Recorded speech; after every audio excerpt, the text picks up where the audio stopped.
Trust the Profits Breeders' Cup coverage is brought to you by PlayUp Racebook, the most horse player-friendly racebook in the industry. PlayUp Racebook is always your best bet. He may not have essential quality and Nick's go anymore, but he's still got quite the squad. Let's take a barn tour of Brad Cox for the Breeders' Cup.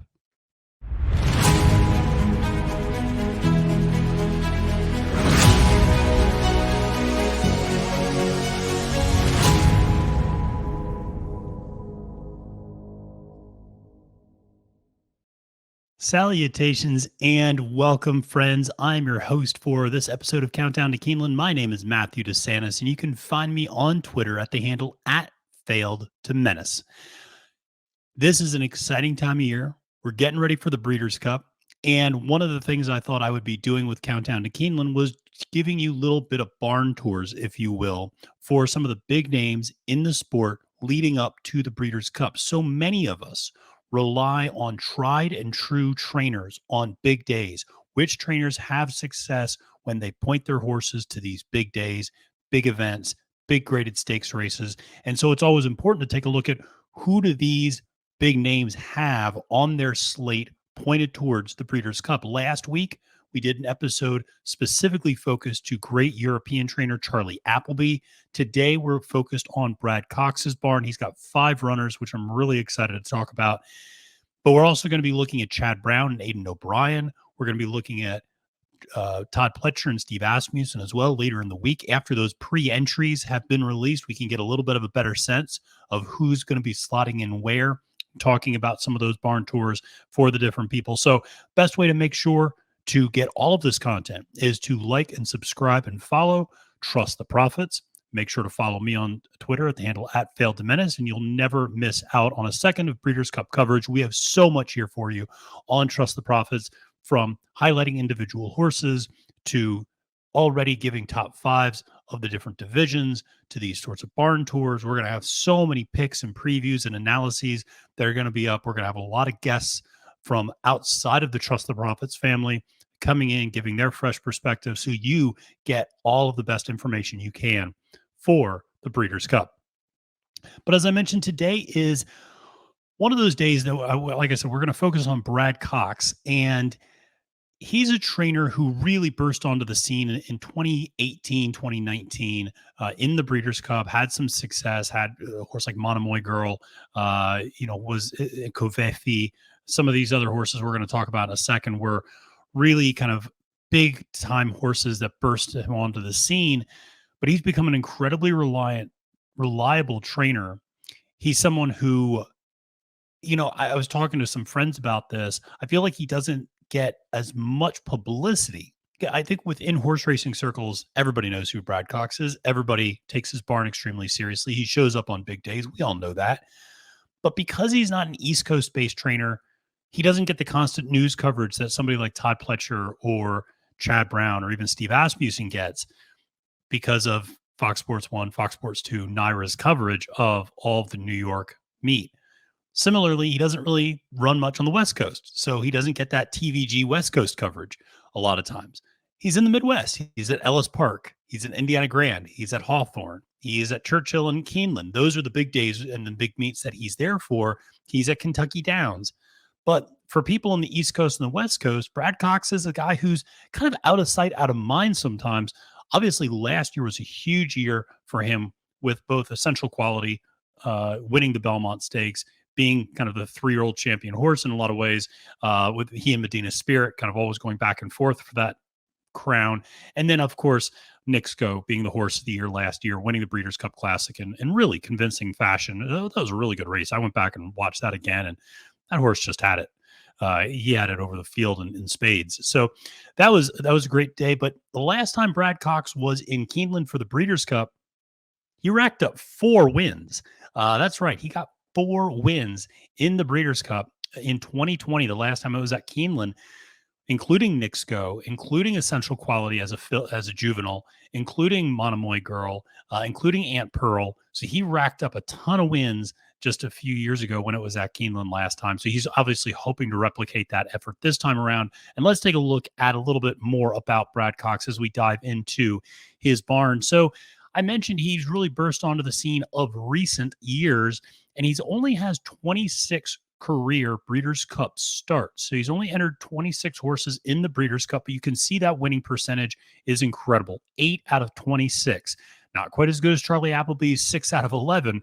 And very few people are that good.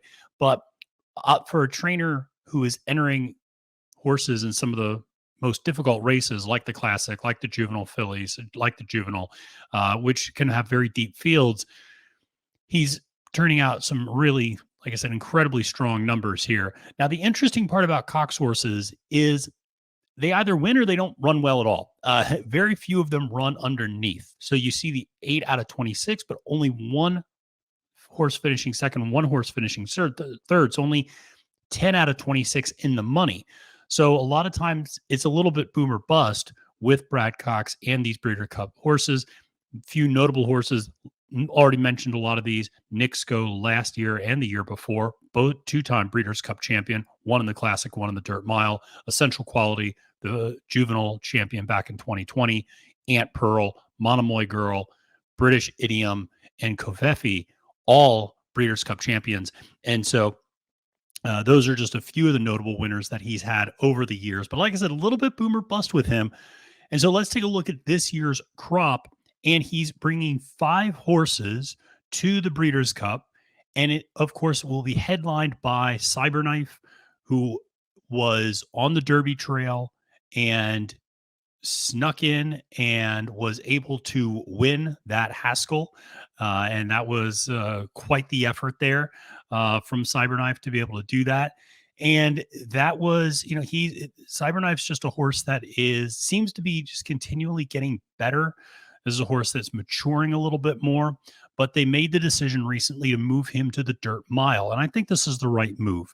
We can talk a little bit more about this in a second, but that Classic division is really stacked. And I think the best chance for CyberKnife to get a victory in the Breeders' Cup is obviously to move to that mile, be a Breeders' Cup champion. It's already been announced that he will not be running as a 4-year-old. And so this will be his final race at the Breeders' Cup. So this is kind of the chance to get that Breeders' Cup championship title to his resume, to his stud and siring fees as well. His last effort obviously was a 3rd place at the Pennsylvania Derby. Then you look at Caravel going to the Turf Sprint. Now, her last race, and this is a filly, mind you, or mare, I suppose I should say, because she's 5 years old now. So she's a mare. Her last win was the 1st place at the Franklin Stakes at Kentucky Downs, which is a grade 3 effort. She is going to be running against the boys, which is something she does regularly. And we're going to talk a little bit about that when we do a deep dive into her here in a second. Then you also have Lady Rocket going to the filly and mare sprint. Her last effort was up at Belmont at Aqueduct with a 2nd place in the Gallant Bloom Stakes, which is not a graded stakes or listed stakes race. Then you have the 2 juveniles, which I'm really excited about. That's a recurring theme with me. I'm always excited about the 2-year-olds. But Verifying, who came in 2nd to Blazing Sevens in that Champagne Stakes, which was really in the slop. And then Chop Chop, which is maybe the horse I am highest on, actually, out of his entire barn, going to the Juvenile Fillies. And she was, of course, 2nd in the Alcibiades to Wagon Wheel just last time out. So let's do a little bit of a deep dive into these 5 starters that Brad Cox has for the Breeders' Cup. So we'll start with CyberKnife. Like I said, probably the biggest name among casual fans because he was on the Derby Trail this year. Obviously, you saw that early success, breaking its maiden, winning that big allowance race, then going and winning the Arkansas Derby, goes to the Kentucky Derby, runs a terrible race, but then comes back and wins the Matt Winn, wins the Haskell Stakes, finishes a really strong, I think most people would admit, to a very strong 2nd in the Travers Stakes, to Epicenter, then comes back in the Pennsylvania Derby. Felt like maybe a little quick. That was a quick turnaround to come to the Pennsylvania Derby, and then ran 3rd to Taba and Zandon that day. Just edged out Simplification for 3rd place. I always have to find a way to shoehorn in my boy Simplification whenever I can. That was my favorite 3-year-old this year, just on a personal level, not necessarily from a betting standpoint, although he made me a little bit of money down when he was racing in Florida. But CyberKnife is a horse that, like I said, has matured a lot. He was a head case early on in this 3-year-old campaign, but Brad Cox has done a great job at getting him to calm down, getting him to be much more professional. that was a very grueling post-Derby run that he went through, because he ran the Derby, which was not a great race, but that was not a great race for a lot of horses, not just him. Comes back, wins a really tough race in the Matt win, just barely holds off Howling Time and Rattle and Roll, and then goes to the Haskell and runs probably his best race of his career. That was, of course, the showdown between Taiba and Jack Christopher. Florent Giroux gives a beautiful ride along the rail and sneaks up and kind of catches Taiba and Jack Christopher by surprise a little bit, and catches everybody by surprise, except for me, because I was telling everybody who had a pulse to watch out for Brad Cox and Florent Giroux in a big day at the Haskell. And so they ended up winning that race, and that was the grade one for his effort. And of course, the Arkansas Derby was also a grade one, then comes back in the Travers and goes out to the lead and sets a pretty aggressive pace. And while Epicenter ends up pulling away from everyone, CyberKnife really dug in, held off Zandon and Rich Strike to win that second place position in the Travers Stakes, but then comes back less than a month later in the Pennsylvania Derby. That was a lot right there to go Haskell, Travers, PA Derby. That's a lot on a horse. I actually like the fact he's now getting 6 weeks or so to relax and freshen up. I think the cutback is going to be huge as well, going from running these 1.125 mile and a quarter races, going back to running a mile. I think that's probably his best distance, especially if he wants to get on the lead, which is something that it was apparent he wanted to do there at the Travers. Didn't do it at the Pennsylvania Derby, but again, that was interesting. I think there were a lot of factors that prevented him from getting there on the Pennsylvania Derby, but Zandon, or I should say CyberKnife, is a very versatile horse in that he can go to the lead. He has shown to be effective when setting the pace and going to the lead. He also can sit. He can also sit a lot further back too. So he's got a few different running styles. I think the dirt mile will set up nicely for him. It is a 2-turn dirt mile. Some racetracks, that dirt mile is a 1-turn. At Keeneland, it will be a 2-turn dirt mile. And I think that actually suits him well. He is a 2-turn horse, I think, in a lot of ways. Also, that dirt mile field looks like it's maybe not coming up that strong.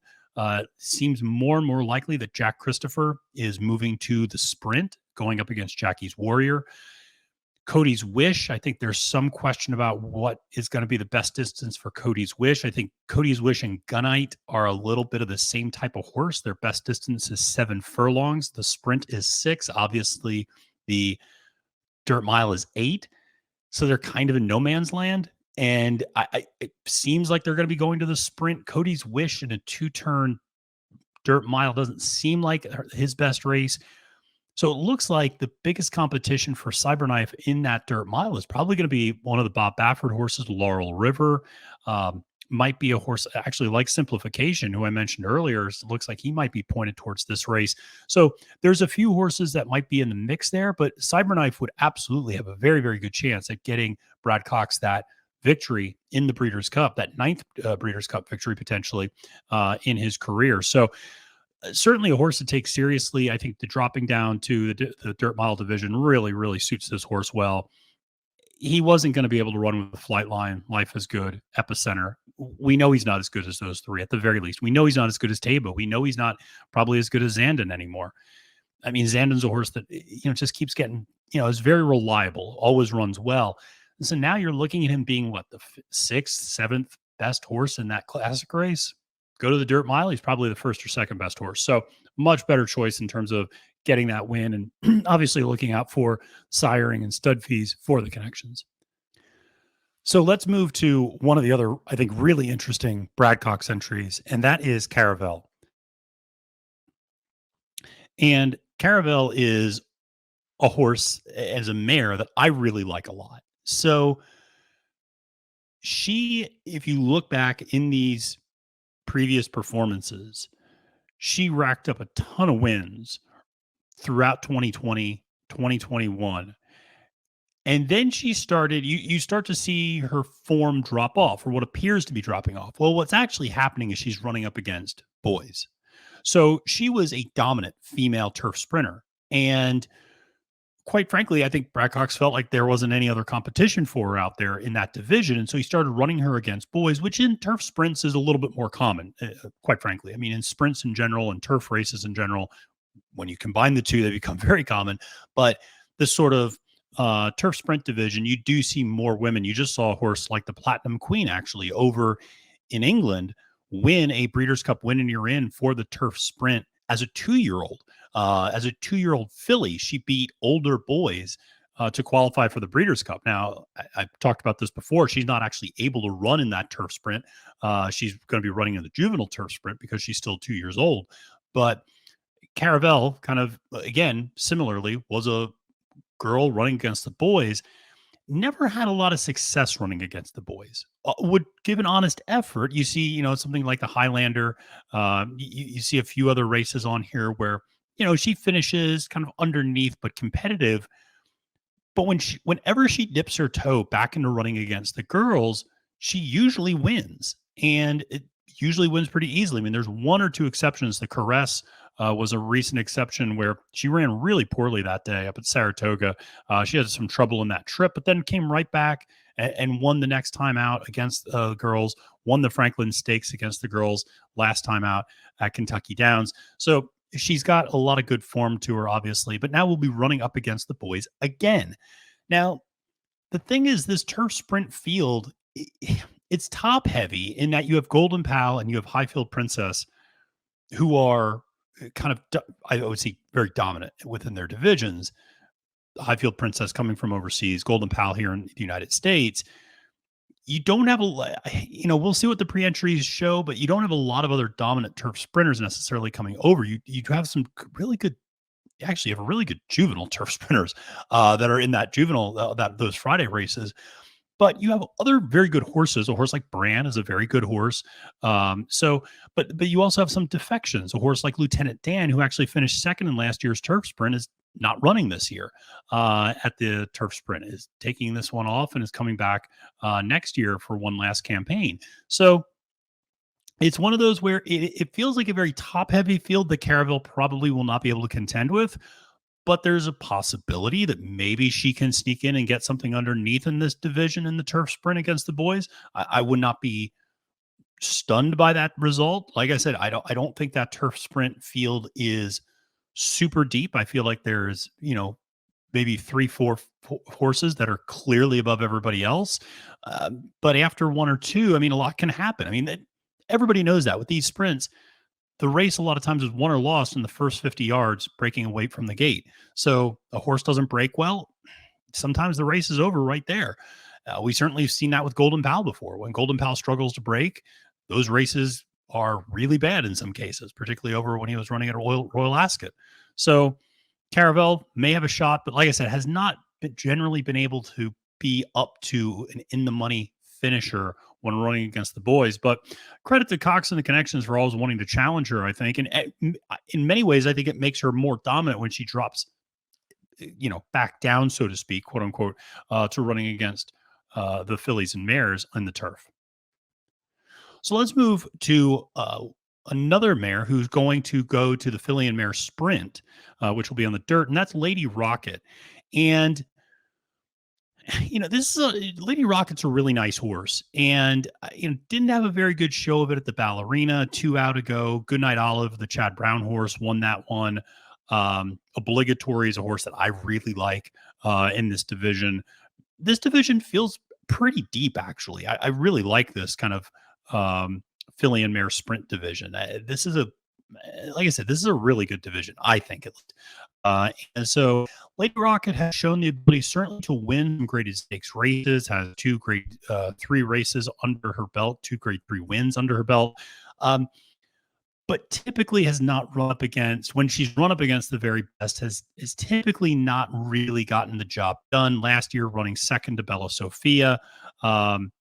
Obviously, that was, Bella Sophia was one of the top female sprinters last year. But again, this year, her form has dropped off significantly. That said, Lady Rocket had a nice effort last time out at the Gallant Bloom, running second to Kamari. I think Kamari is a really, really good sprint horse. I like Kamari a lot. I think she's had a nice 2022 campaign. So, Lady Rocket may be rounding into shape. One of the things that I will always say about Brad Cox is he gets his horses ready for big days. He's very, very good at getting them ready, getting them fit, getting them, ready to run, getting that foundation underneath them to make sure that they are pointed towards a great effort in the biggest day in the sport. So, Lady Rocket, while I think will be a long shot within this filly and mare sprint division, because I feel like there's some stronger horses there, certainly will be giving a strong effort.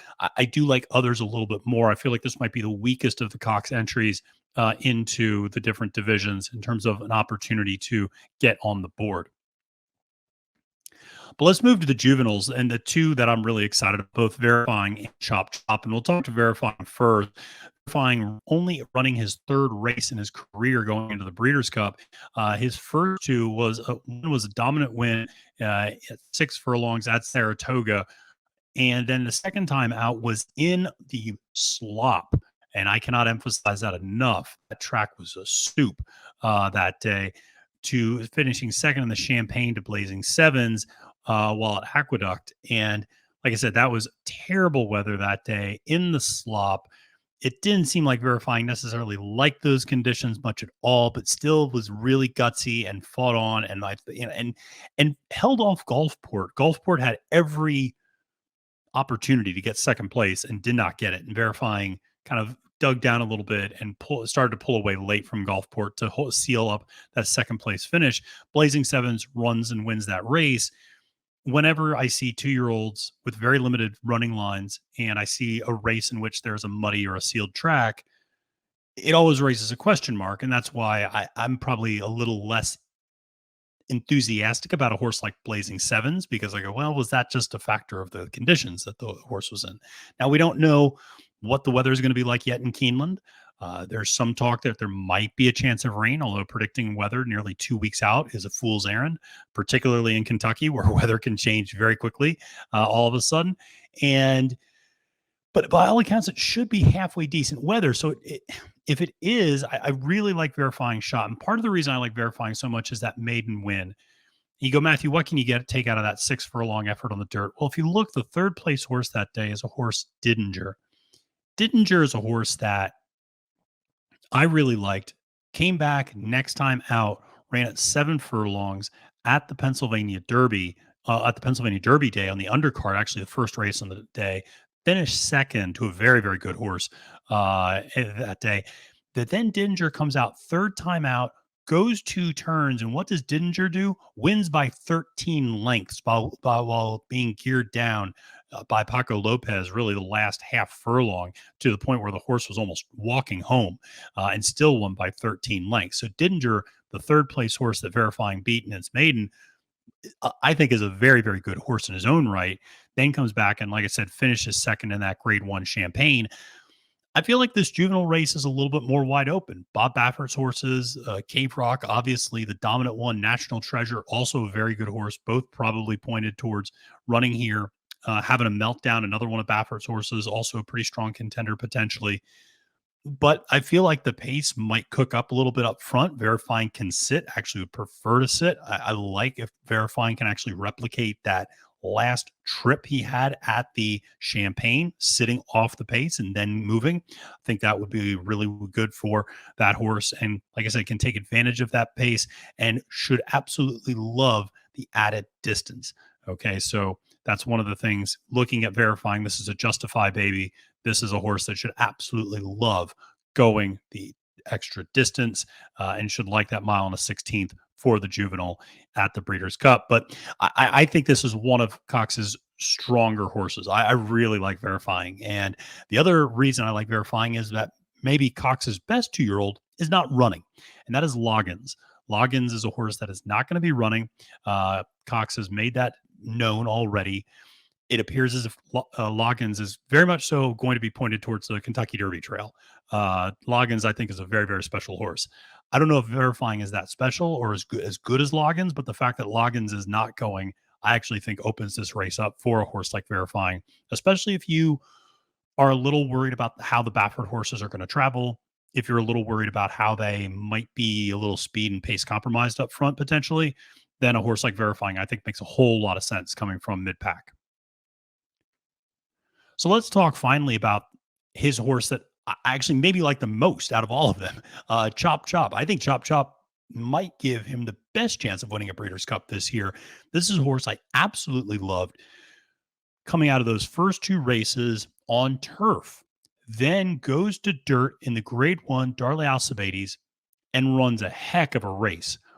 Didn't have the easiest trip and was coming strong at the end. Wonder Wheel, of course, holds on to win that race, but I mean, Chop Chop was right there and just breathing down her neck at the finish line. I think Chop Chop is a horse that I really like a lot. And that was a horse that was 12-1 on the morning line that day at the Alcibiades. And I want to say got bet all the way down to 7-2. A lot of people, a lot of action on that horse that day. And so Chop Chop's a filly that I think is only going to get better the more she runs on dirt. This transition from turf to dirt is something Cox does a lot. He wins at over a 30% clip when switching surfaces, which is really unheard of to be able to do that. Now, if there was one area of concern, I have to give a shout out to Ed DeRosa on Horse Racing Nation. Ed has been posting a lot of information about how unsuccessful a lot of Kentucky Downs horses have been at the Breeders' Cup. If you notice, obviously 2 back, Chop Chop won on the turf at the Kentucky Downs Juvenile Fillies. Interestingly enough, Kentucky Downs horses are actually 0 for 58 at the Breeders' Cup. So there is a huge streak against horses that prepped at Kentucky Downs and are now coming into the Breeders' Cup.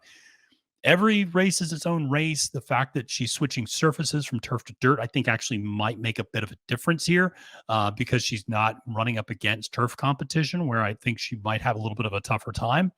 The other part of this, which I'll just be honest, I think the Juvenile Fillies field is one of the weaker Breeders' Cup fields out there this year. I think you look at a horse like Chocolate Gelato is probably the best horse in that Juvenile Fillies field. And after that, there's not a lot else. I mean, Chop Chop, in my opinion, is the clear second favorite and the clear second choice behind Chocolate Gelato. So I really like this horse a lot. I like this filly a whole bunch. And so I think Chop Chop is a horse that absolutely has a real shot to get Brad Cox another Breeders' Cup win. Well, that does it for the Brad Cox Breeders' Cup Barn Tour. But make sure to tune back later this week for Barn Tours where I'm going to do a Chad Brown, Aiden O'Brien one together because they just kind of rule the turf in a lot of ways at the Breeders' Cup. And then I'll also be doing a Todd Pletcher, Steve Asmussen Barn Tour together.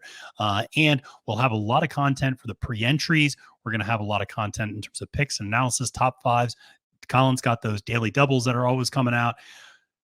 We're going to be previewing all these races. I'm going to have Capping the Card later this week. We're going to do a whole bunch next week. I'm really excited to bring on a bunch of special guests, have a lot of fun content coming out for you. So, like I said, the best way to do that is to make sure to like and subscribe to Trust the Profits.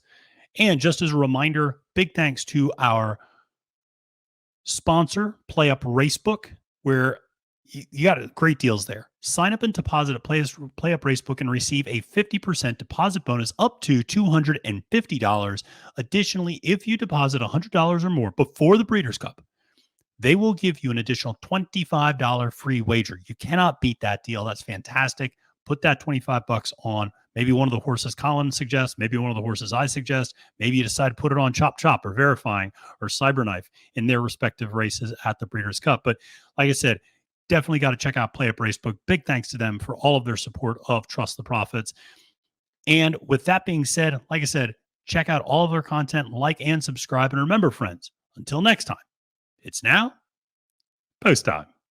Trust the Profits Breeders' Cup coverage is brought to you by PlayUp Racebook, the most horse player friendly racebook in the industry. PlayUp Racebook is always your best bet.